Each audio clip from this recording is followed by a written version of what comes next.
I suppose my first Royal Ascot winner, Queen Alexandra Stakes 2000, Dominant Duchess. She was a filly that was bred by a great pal of mine, Charlie Nelson, who used to train. She wasn't in training as a 2-year-old, and as a 3-year-old she started life in a claimer, won, Kieran Fallon rode her, and we luckily claimed her back in the ballot. Then later in the year we ran her in another claimer, so we tried to get rid of her twice that year.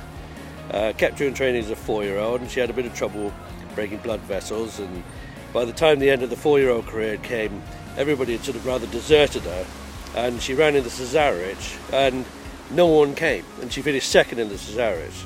So she was a sort of friendless filly that got better and better as she got older.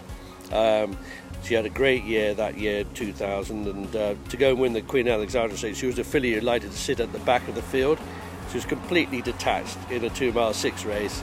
And still at the back of the pack is Dominant Duchess, and still detached by 3 to 4 lengths and 4 to 5 lengths still back to Dominant Duchess, and still at the back is Dominant Duchess.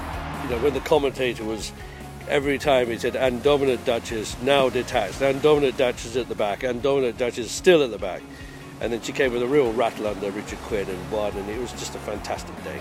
And from last to first, Dominant Duchess, right down the outside, Dominant Duchess, yellow colours, comes to take the Queen Alexandra and complete a double for Richard Quinn. Dominant Duchess took a while to warm to her task, but wins the finale.